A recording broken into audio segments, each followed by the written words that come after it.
Ever wonder what makes really creative people tick? Where do their ideas come from? What keeps them energized? What kinds of things get in their way? Is their life really as much fun as it looks from the outside? Hello, I'm your host, Lily Pierpont, and this is ArtStorming, a podcast about how new ideas come to life and become paintings, sculptures, plays, or poems, performances, or collections. Each episode, I'll chat with a guest from the arts community and explore how the most creative among us stare down a blank canvas or reach into the void and create something new.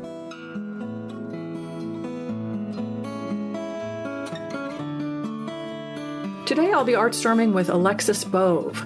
She's a professional creative and an artist, but as of right now, not a professional artist. So can she call herself an artist? And what about those of us who are not necessarily professional artists, but may still be curious about or even committed to exploring our creativity? In this conversation, we explore the territories between being a creative, being a maker, and being an artist. Now, regardless of your motivation, the challenge to start any kind of new endeavor is real. But Alexis shares her ideas about how to dive in, jumpstart a creativity practice, and keep the momentum going. We are live with Alexis Bove, and last time I was here, we had a really amazing conversation. We did. And I was new to this because she was my second interview, and I got home and was so excited about everything we had captured, and I went to move it from one place to another, and I lost everything. So it's Groundhog Day here. We're going to try to recreate this, except neither one of us can remember anything that we talked about. So it's perfect. So it's going to be a completely fresh conversation. Yes. And I just shows to go you that there's always something to talk about. So I met Alexis just a couple of years ago when you started cutting my hair, and came to learn that Alexis is also an artist and had recently set up a new studio in her on her property that she was going to kind of be re-upping her game as far as art. And the reason I really wanted to talk to you, Alexis, was because a lot of our listeners are people who, they don't know that they're an artist, they are creative, they like to play with things, but, creativity, you don't have to be an artist to explore your creativity, would you agree with that? I absolutely agree with that. We're exploring sort of the topic of creativity in this podcast, and where does one find it? How do you capitalize on it, and that kind of thing. So one doesn't have to be a professional artist necessarily in order to do that. You happen to be a professional artist in a couple of different domains. So when I was here last time, you had just opened your studio. Yes. Have you had a chance to get in there? Yeah, not as much as I would like, I'd have to admit. And I'm learning how to be with that space. So that's a whole nother level of bringing this creativity back into my life. So doing hair is a creative thing. That's my profession. But what I've done in the past is take classes, and but creating the space was, the idea was to bring it so that I could have a space of my own to do it more. And what I found is that I don't know how to do that just yet, right? And so I'm learning how to do it, and maybe just, and spending some time in there without a project in mind or whatever, because now I have this thing right outside my house that I can go and do, and I thought, I'll be in there all the time, and that has not been the case. Yeah. It's available to me. I have spent time in there. It's wonderful in there, and yet it's learning a new practice of, I have this at my fingertips, whereas all this time I've had to chase it and go to a class or things like that. And so this has been a whole different part of that learning thing, was to how to use what I created for myself. This space. Well, it's such a great place to have this conversation, because so many people have a room that they've dedicated, and they have, this same internal conversation, like expressing themselves creatively. help us understand what kind of conversation's happening in your head. Okay. That's a kind conversation, Yes. hopefully. Yes. And it has been. I mean, there definitely was a little bit of chastising about, like, you made this thing. Well, your husband made this thing for you.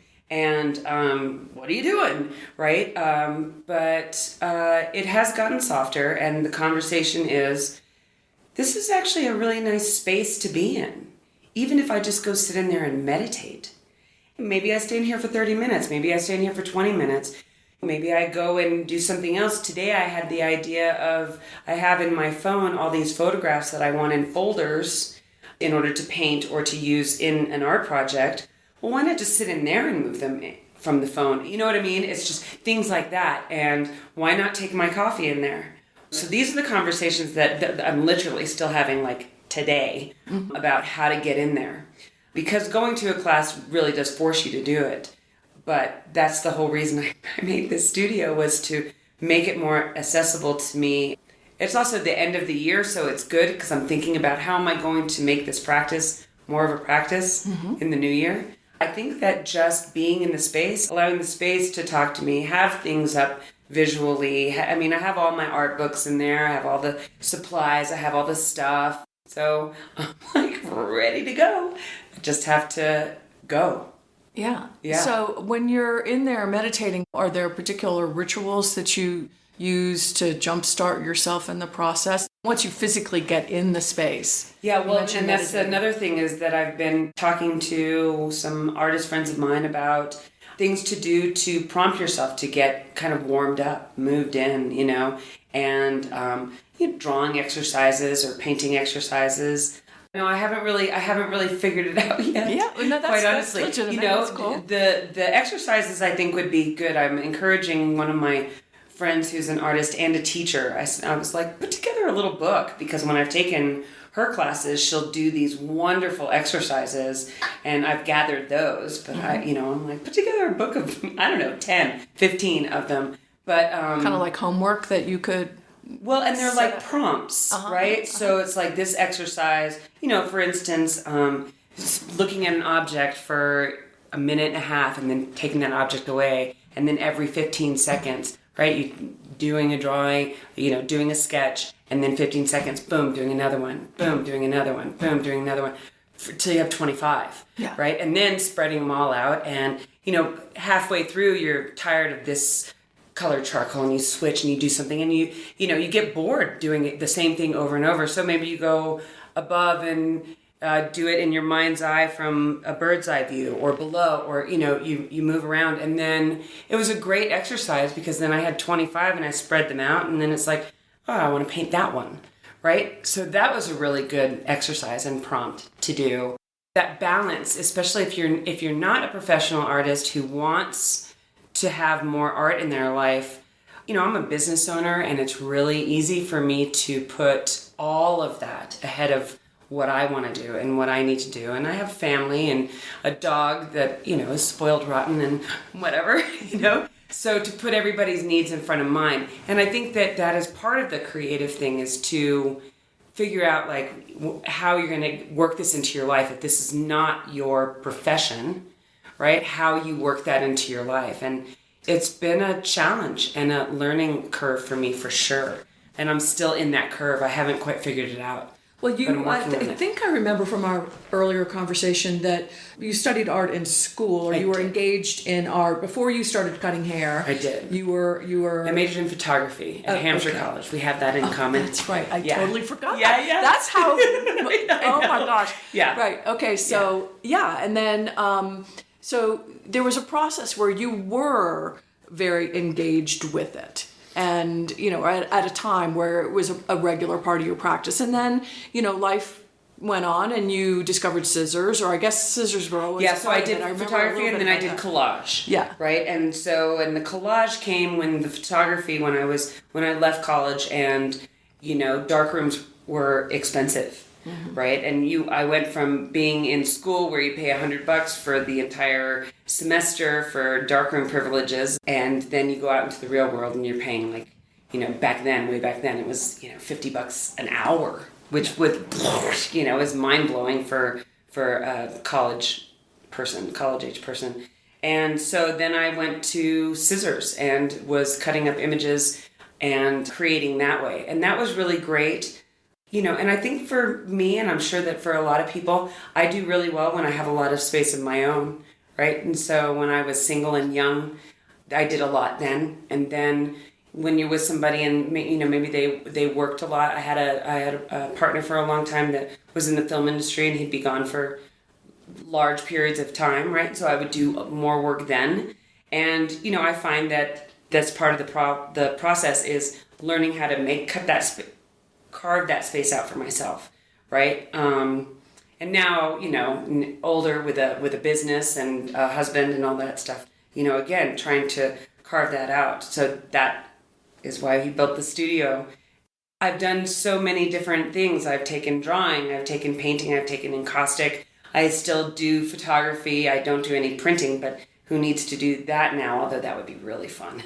So bringing all those together, I feel like I've put all these feelers out: printmaking, bookmaking, sewing. I've done all these things through the years, and now I'm sort of ready to figure out how I'm going to make that into expression of my own instead of just taking a class. And yeah, studying. well, I think it's really important that and fascinating that obviously you're a maker. That's, it's, and one of my earlier guests coined a term compulsive creator. Yeah, right. And so, as a compulsive creative, you're willing to explore all kinds of rabbit holes. And obviously it's just a part of who you are, and you acknowledge that that's just a part of who you are. Sure. What's interesting to me is that the impulse goes beyond just cutting hair, because what you do with cutting hair is very creative. It is. Yeah. And your interaction with clients has got to be very fulfilling. You've been doing it for a long time. And yet the impulse to create in different ways is Sure. so strong within you that you actually were moved to build the studio, and you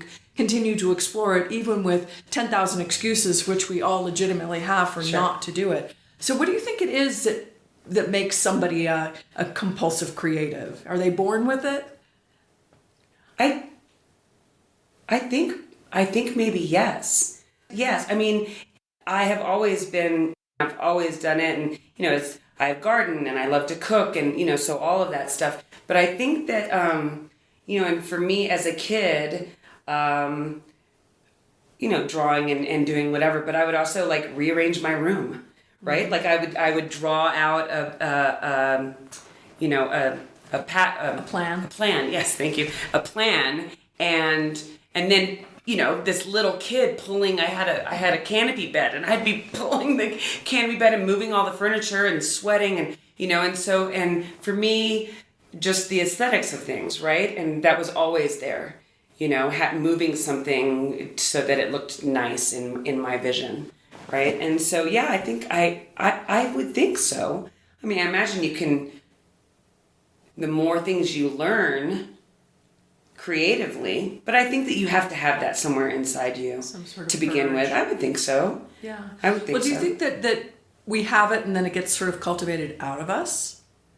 I read something recently that said that there's the number of geniuses that they measure for children that are the genius level at age, whatever it is, 6, is something like 85% of all kids qualify as a genius. Wow. By the time they're 7, it's down to, it diminishes by 10%. By the time they're 9, it's, down to 25%. So, it makes a case for the possibility that we're born with this, creative impulse or urge that kind of gets socialized out of us. Well, and I think that it also has to do with opportunity and how much, your parents are paying attention to the things that spark your interest or that you show talent in, and cultivating that. I mean, cultivation, right? That's a huge part of it. Yeah. Even as we're adults and seeking that out, right?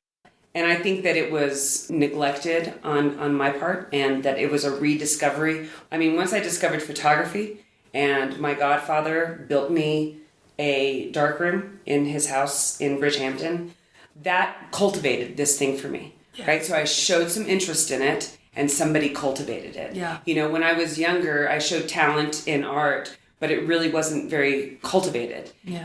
I was living with my grandmother, and she was a lovely caregiver, but she was taking care of her grandchildren, right? So I think that that's a huge part of it, having it cultivated in the children, for sure. And what's interesting about that is that, now you're self-parenting and this fact that you're creating that inner, you're cultivating it from within now. Right. Yeah. So have you ever gone through periods where it's kind of, you don't have access to it, or have you always had the thread? I think I've always had the thread. I mean, what I really wanted to do was go to art school for college, but I was scared of it, right? So photography, I knew.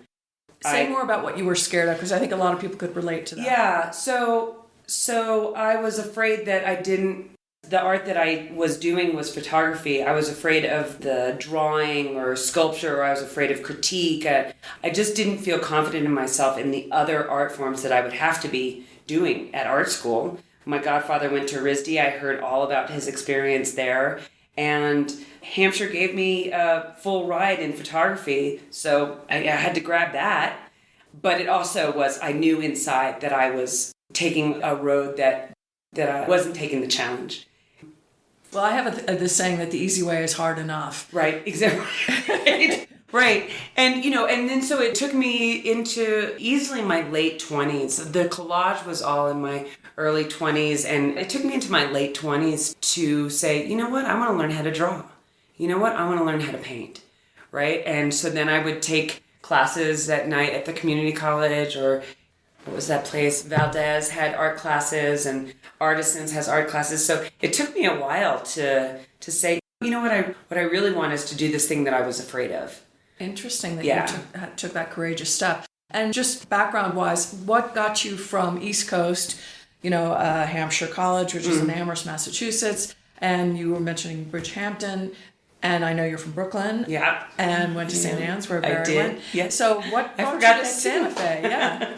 I came here with a boy who was going to UNM for a master's in philosophy, and came here, fell in love with Santa Fe. We first came to Albuquerque, and I was confused. Everybody said how beautiful New Mexico was, and I pulled into Albuquerque and went, oh dear. And then, I was in the film industry at the time and drove up for a commercial to Santa Fe and went, oh. So I planned on staying here for like 2 years and then moving on, maybe Oregon or California or whatever, but Santa Fe absolutely seduced me. I lived off the grid for the first 4 years that I was here, just in front of the Ortiz Mountains, and it just blew my mind. For a Brooklyn girl, the stars and the sky and watching storms come up over the Ortiz Mountains, it literally blew my mind. And I just never left. I love it. It's 31 years now, and wow. Yeah. And so are you pretty connected in the arts community? Yeah, I would say so. I mean, I know a lot of people just from my job and then from the film industry early on, and, friends that are gallery owners or whatever. I'd like to be more connected.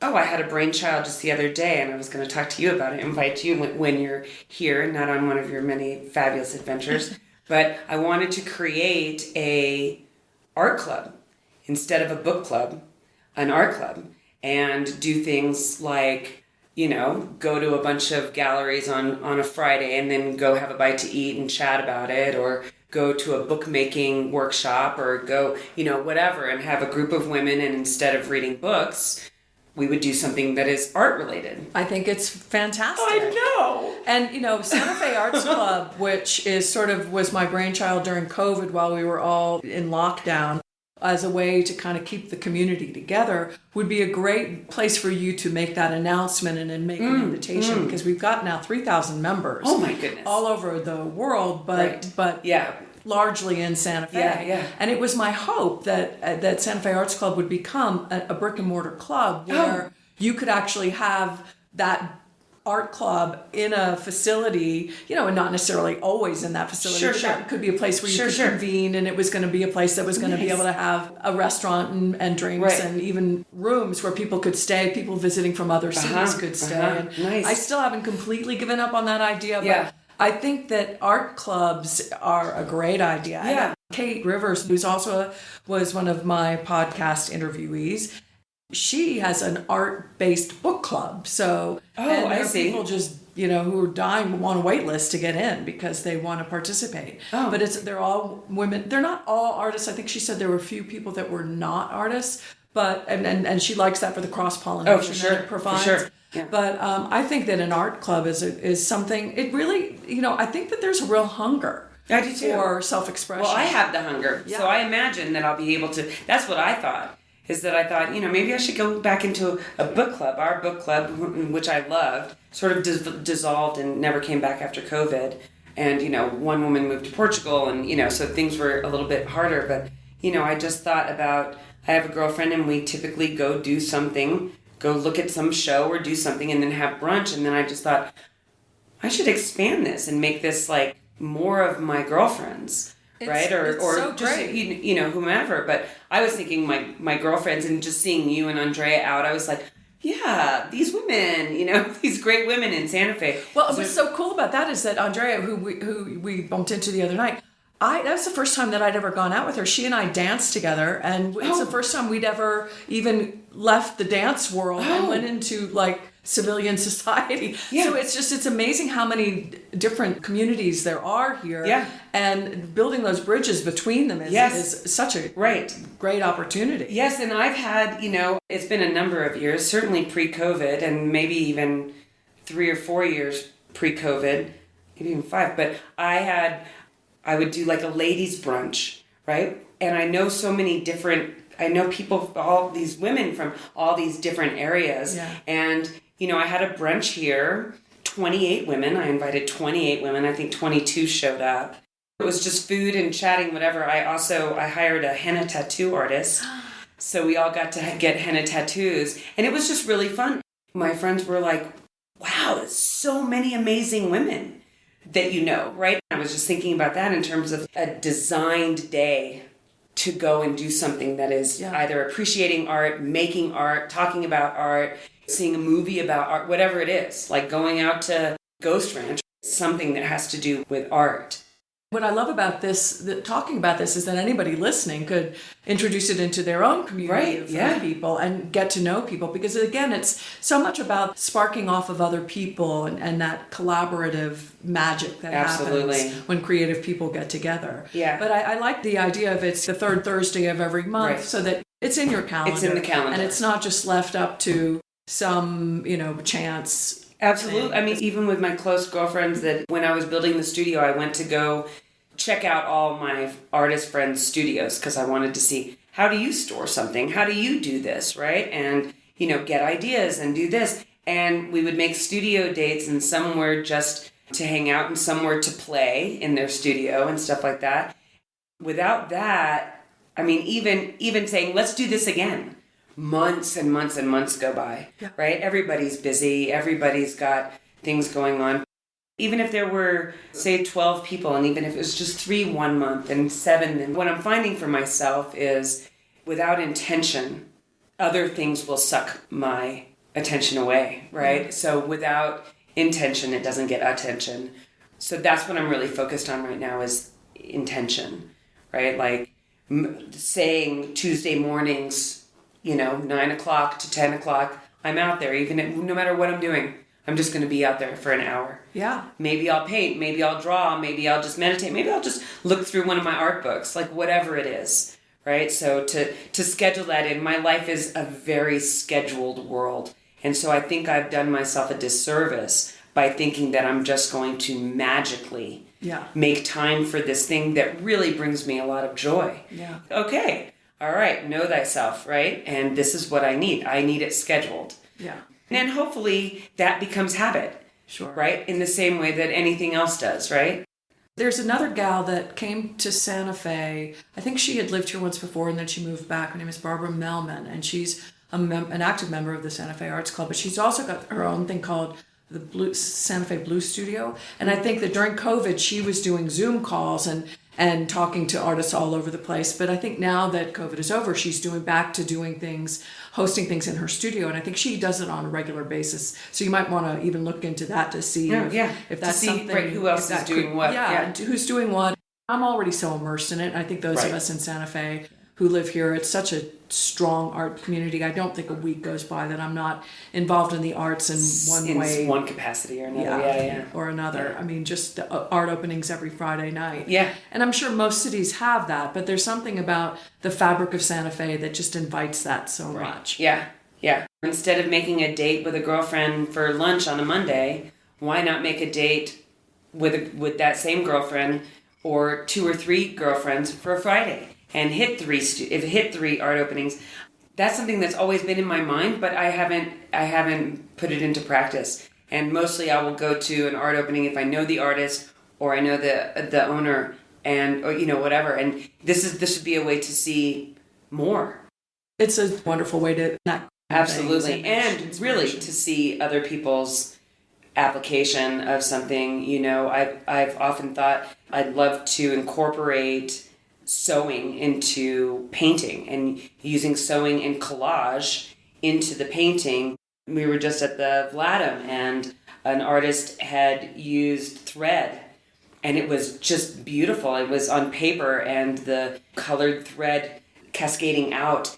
It was gorgeous and I thought, yes. So even if you have an idea and then you're reminded by somebody else's artwork, like, yes, I did want to learn how to sew, or I wanted to experiment with incorporating it onto a canvas and things like that. So yeah. So you just mentioned the Vladam. I still haven't had a chance to be there. It's a new museum to us in Santa Fe. Yes, contemporary art museum. How did you find it?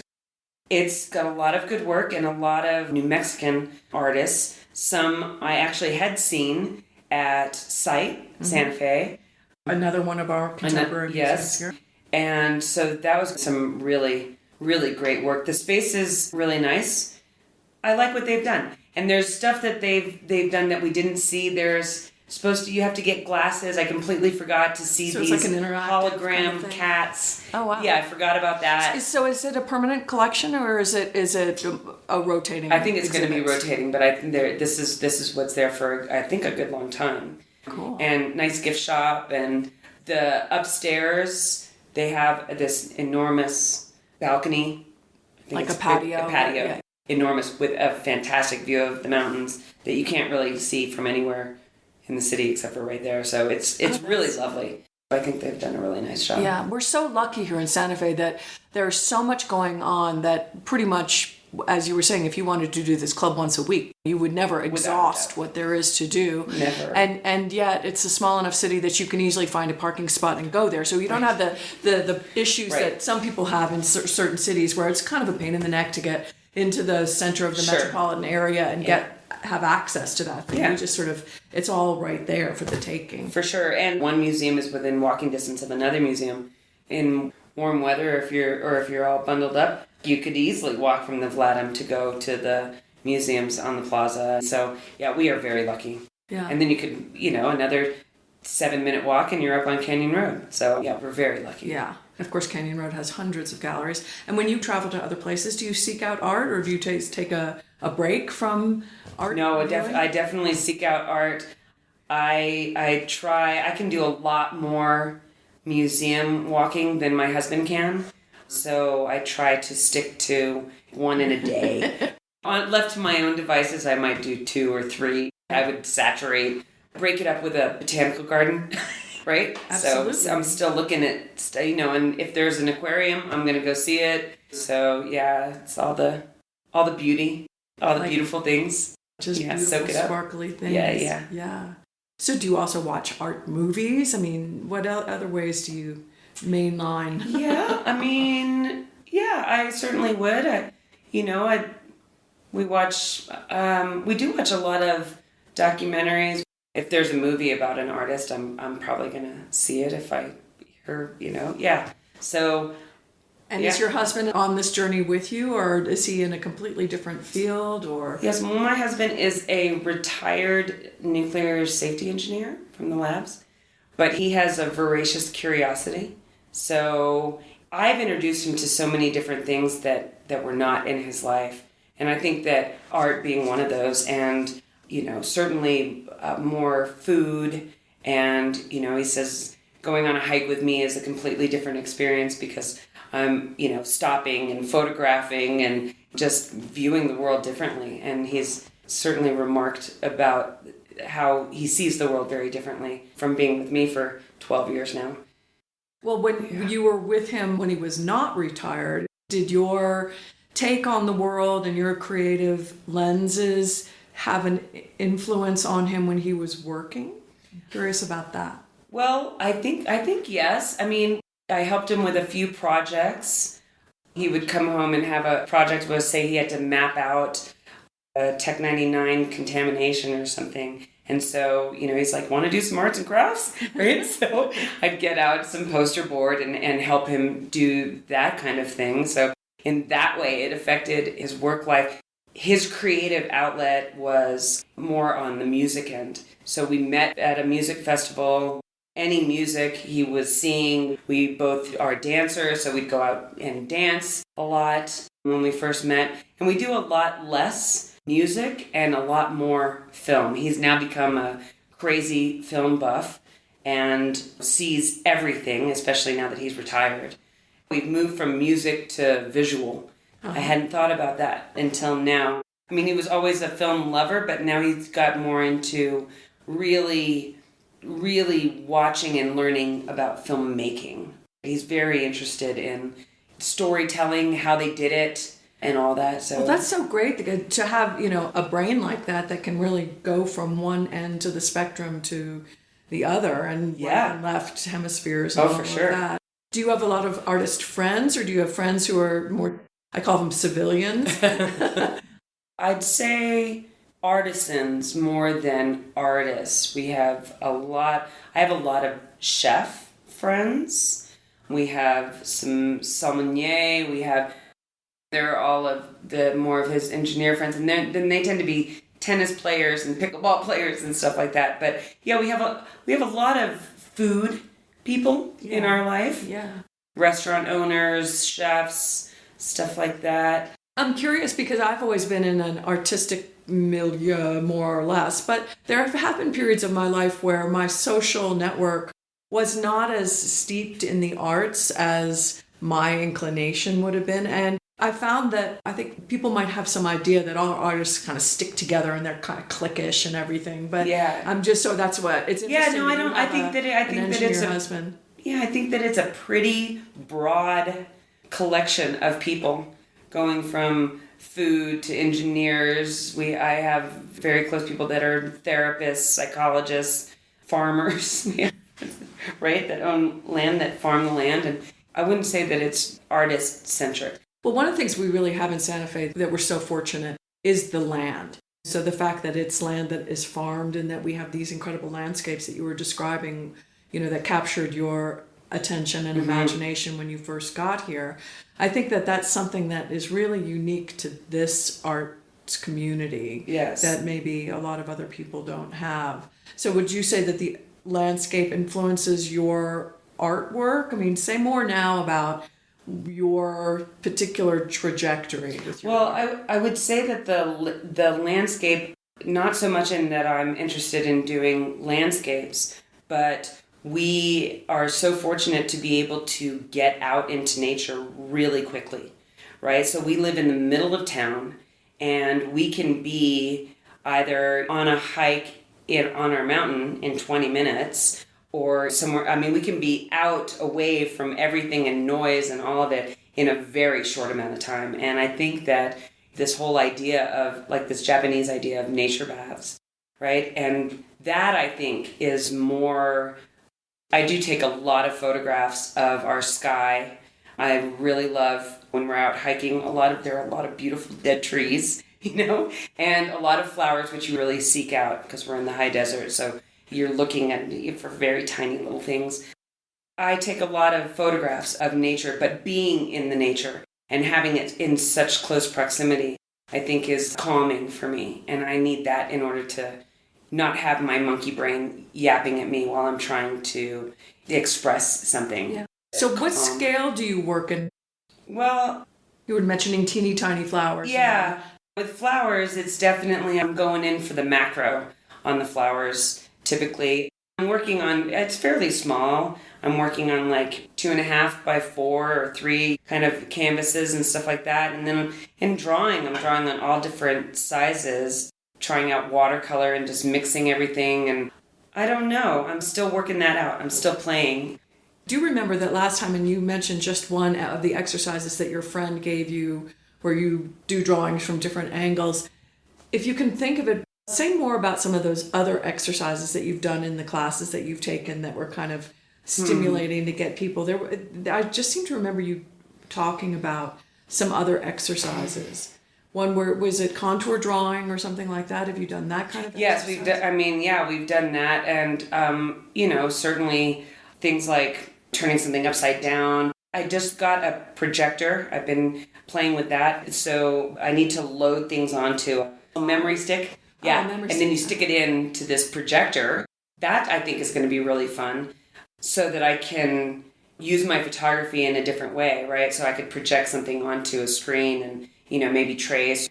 I'd like to also get a bigger printer to print things out so that then I could collage or I could paint. But I think the projector is going to be really fun. Just taking a tiny little flower and then blowing it up really big and painting that. Yeah. I really have learned in this class right now, I do not know how to play, right? I was like, wow, this hurts, right? Because if you put something in front of me and tell me to draw that, that's different than just like, this is abstract, just do, right? So it was really hard. And I think that everybody kind of appreciated that I was honest in that moment. And so this painting that I did the first class, on the last class, I, was looking at that painting and I was like, oh, and I put it up and I painted over it completely. And it was an epiphany. It was just such a wonderful gift because I just painted over it. You gave yourself permission. I gave myself permission to paint over it, and it was wonderful. And I ended up with something that I liked a lot better, but what I learned is that it's not as precious as it had been for me. I learned that again the second time learning it. It was in a sketchbook. I don't know why, I was trying to, I had done this beautiful little drawing that I really liked, but it was on a tiny little piece of the paper. So I drew something else on the other side, but I didn't like that one. Oh, yeah. And it kind of ruined the piece of paper for me. So I learned one painting, just one drawing on each page. That's all you get, right? It's just, for me, in this one book, because it's a small book.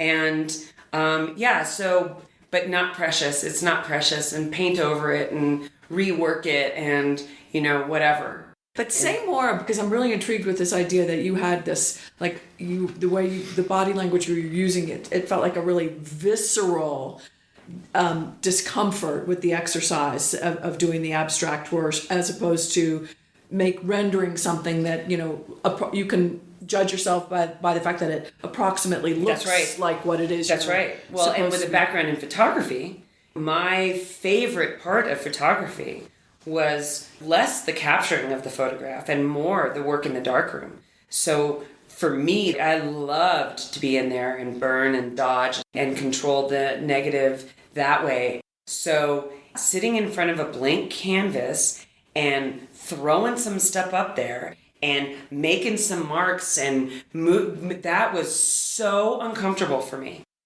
And great. It was really great in the end on class number 4, right? So the first class, I think it was 3 hours, 3 or 4 hour class. And by the end of that class, I just looked at this canvas that I had worked on and hated every bit of it. Hated it. Hated the colors. Hated everything. And so how did that inform your looking at other abstract art? Oh, it's much harder than it looks. Yeah, is it? Well, yeah, of course. Because there's that. People There's say, always my going to kid be could do somebody. this. Yeah, my kid could do this. Yeah. No. Really, no, it's not. And just having balance. So what kind of things are you evaluating when you're not liking something? Like, what are you looking at? Is it the balance? You don't like the balance and you don't know how to correct it? Is it you don't like the colors? Oh, something of mine. Using? Yeah. I'm trying to think what that painting had. It was just... Well, you just saw the struggle. Oh, it's just... Oh, got it. I can't even remember. I remember what it looks like after I painted it. It had no balance. It had no harmony with the colors. It looked like I felt it. And that, right? So that is something that, right, when you talk about you put your heart and soul into a painting and, right, your emotions or whatever, and this looked like struggle.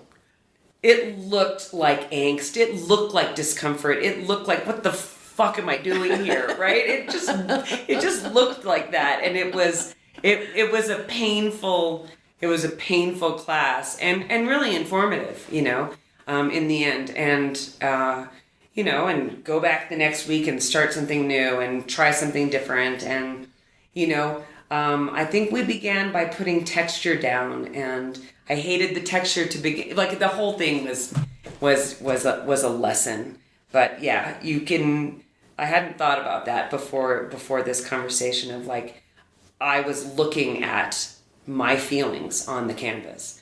Like, that's what was showing up, was struggle and, and also that feeling of fighting myself, like, I should be able to do this.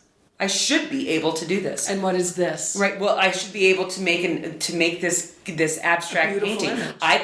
I can draw a vase with flowers in it. I can do that. I can paint it. Right. I should be able to do this. It was hard. I tell you, it was hard, and it just did not flow. And it was such a huge lesson. It was really a wonderful. So did you get to a point in that class where you did yes. able to dance with the absolutely materials? I did. And then you liked your self-expression. I did. I walked away with a couple of canvases that I really liked and that I was proud of. And was that because of what they looked like, or because of the experience you had while you were painting them? I'd have to say both. I think the experience informs what the end product is. I think that when I let that go and was really open to the idea of, if you don't like that, just wipe it off. Yeah. And start afresh, or, oh, that didn't work out, whoop, and that's gone, and then you do more. And well, do you find that you're drawn to wanting to make it because you're a very aesthetic person? Did it need to be aesthetically pretty and for you to be in a good mood for you to like it? Or could you do something that was expressive of a darker side of you that was kind of more cacophonous? Yes, that's good. No, I think that I needed it to be pretty.